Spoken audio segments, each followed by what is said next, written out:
छगन भुजबळ यांनी शरद पवारांची भेट घेतल्यानंतर ओबीसी आरक्षण आणि मराठा आरक्षणासंदर्भात वेगवेगळे दावे केले जाऊ लागले आहेत। त्याच्याबरोबर चर्चा देखील सुरू झालेली आहे। माझ्यासोबत सध्या लक्ष्मण हाके आहेत। तुम्ही मंत्री छगन भुजबळ यांची पत्रकार परिषद ऐकली असेल। शरद पवारांच्या भेटीनंतर ज्या पद्धतीने त्यांनी भूमिका मांडली, तुम्हाला ही भूमिका मान्य आहे का? नाही, आमची भूमिका अशी असेल की या महाराष्ट्रामधला ओबीसी भटक्या विमुक्त जाती जमातीच्या हक्काचं, अधिकाराचं जे संविधानात्मक आहे, जे कायदेशीर आहे, जे सामाजिकदृष्ट्या मागासवर्गीयांचं आरक्षण आहे, हे आरक्षण कुठंतरी प्रोटेक्ट झालं पाहिजे, ही आमची भूमिका आहे। आणि शरदचंद्रजी पवार आणि भुजबळ साहेब नेहमी ओबीसीची बाजू घेत आलेले आहेत। आता आम्हाला अपेक्षा आहे ती शरदचंद्रजी पवार यांच्याकडून, कारण शरदचंद्रजी पवारांना या महाराष्ट्राचं जाणतं राजा म्हटलं जातं। शरदचंद्रजी पवारांनी मंडल आयोग अंमलबजावणीसाठी मोठी भूमिका घेतलेली आहे। शरदचंद्रजी पवारांनी मराठवाडा विद्यापीठाला महामानव डॉक्टर बाबासाहेब आंबेडकरांचं नामकरण व्हावं यासाठी भूमिका घेतलेली आहे। पण 2024 साली शरदचंद्रजी पवार मात्र शांत का बसलेले आहेत, याचं उत्तर आमच्यासारख्या कार्यकर्त्याला मिळत नाही। या महाराष्ट्रामधल्या 18 पगड जातीची माणसं, ओबीसीची माणसं, भटक्या विमुक्त जाती जमातीमधली माणसं आज संभ्रमित आहेत। गावगाड्यामधली मराठा बांधवांकडून आज ती वेठीस धरली जात आहेत। जरांगे पाटलाकडून हे आरक्षण चॅलेंज होत असताना माननीय शरदचंद्रजी पवारांनी पुढे आलं पाहिजे। मी सुद्धा एक कार्यकर्ता म्हणून वेळोवेळी या मीडियाच्या द्वारे माननीय शरदचंद्रजी पवार व्यक्त का होत नाहीत, बोलत का नाहीत, ही भूमिका मी मांडलेली आहे। आणि पवार साहेबांनी पुढे आलं पाहिजे। पक्षाच्या पलीकडे, जातीच्या पलीकडे महाराष्ट्राचं नेतृत्व म्हणून आम्ही तुमच्याकडे पाहत आहोत। आणि अशी जर सकारात्मक चर्चा झाली असेल तर माननीय भुजबळ साहेबांच्या भूमिकेचं आम्ही स्वागत करू। छगन भुजबळांनी त्यासाठीच आज शरद पवारांची म्हणजे अर्थात ते त्यांना भेटले। आता तुम्हाला अपेक्षा काय, शरद पवारांनी काय करायला हवं आणि काय नाही? शरदचंद्रजी पवारांनी इलेक्शन मोडमधून बाहेर यायला हवं। निवडणुका माझ्या पक्षाला तोटा होतो की फायदा होतो याच्यापेक्षा शरदचंद्रजी पवारांनी सामाजिक न्यायाचं आरक्षण टिकवण्यासाठी पुढे यावं। शरदचंद्रजी पवारांनी गावगाड्यातला माळी, साडी, कोळी, तेली, हटकर, धनगर, सनगर, वंजारी, लोणारी, परीट, गुरव, गडशी, नाभिक, सुतार, लोहार, कुंभार, बेरड, बेडर, रामोशी, अरे ही माणसं वाट बघतायत पवार साहेब तुमच्याकडून। अहो तुम्ही जाणते नेते आहात। उठसूट फुले शाहू आंबेडकरांची भाषा तुमच्या तोंडी असते आणि हा महाराष्ट्र तुमच्या भूमिकेची वाट बघत असताना तुम्ही शांत पद्धतीने या भूमिकेकडे पाहताय। आम्हाला तुमच्या भूमिकेचं आणि या गोष्टीचं कोडं उलगडलेलं नाही पवार साहेब।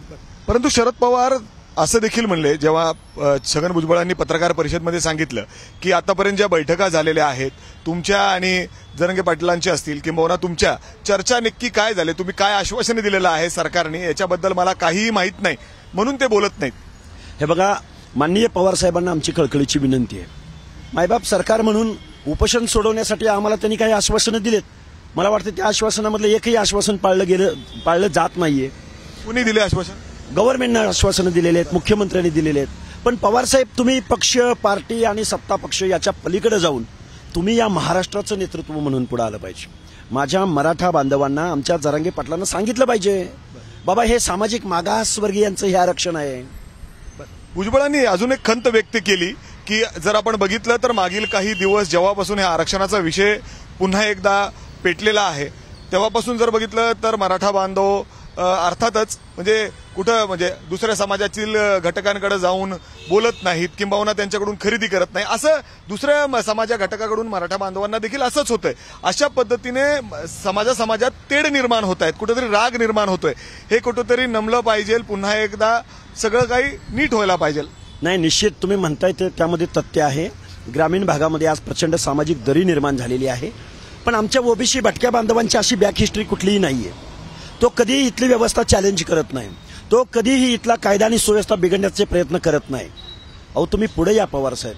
परत पवार साहेबांनाच मी आव्हान करेन की पवार साहेब, तुम्ही पुढे येऊन ही सामाजिक परिस्थिती, तुम्ही विस्कळीत झालेली घडी ही बसवायची असेल तर पवार काय केलं पाहिजे शरद पवारांनी ही घडी आणि अर्थातच हा आरक्षणाचा विषय सोडवण्यासाठी? पवार साहेबांनी पुरोगामी भूमिका घेतली पाहिजे। फुले शाहू आंबेडकरांचं समतेचं, स्वतंत्रतेचं, बंधुतेचं तत्व सांगितलं पाहिजे। अरे आपण मराठा बांधव आहोत, आपण रूलर आहोत, आपण शासक आहोत, आपण मागासवर्गीय नाही आहोत।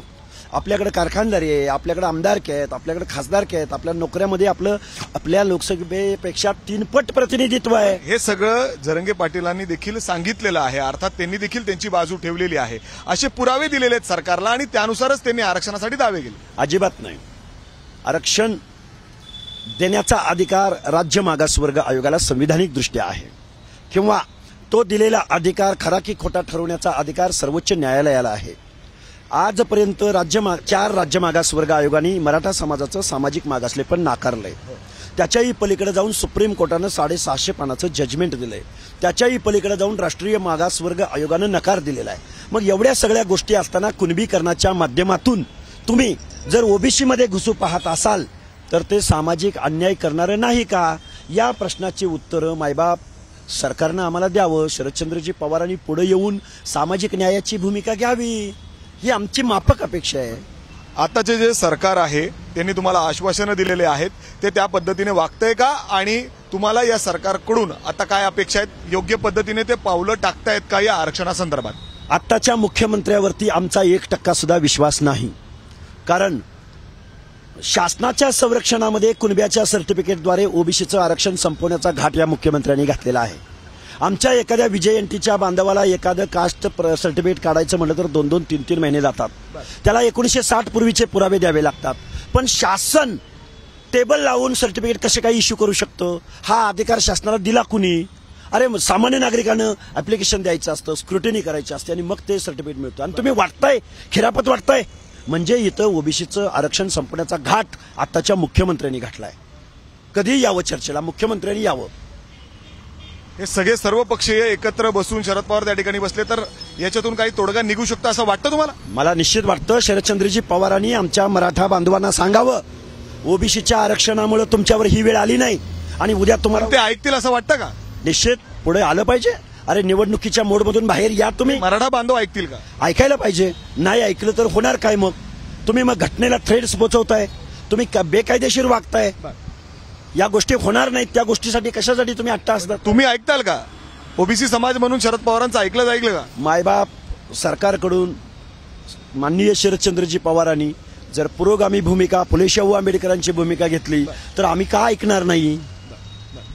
जर आपण बघितलं तर आज ज्या पद्धतीने छगन भुजबळ शरद पवारांची भेट घेतली, त्यानंतर आता पुन्हा एकदा आरक्षणासंदर्भात चर्चा सुरू झालेल्या आहेत आणि शरद पवारांनी यामध्ये जर बघितलं, अर्थातच त्यांना बैठका घेतल्या आणि यातून जर ते योग्य मार्ग काढलं तर नक्कीच तोडगा निघू शकतो असा विश्वास ओबीसीच्या नेत्यांना दिसतोय. मात्र आता शरद पवार यामध्ये काय भूमिका घेतात, काय बोलतात हे पाहणं महत्वाचं असेल. कॅमेरामॅन अमोल गवाळेसह मी मिकी घई, एबीपी माझा, पुणे. एबीपी माझा, उघडा डोळे बघा नीट.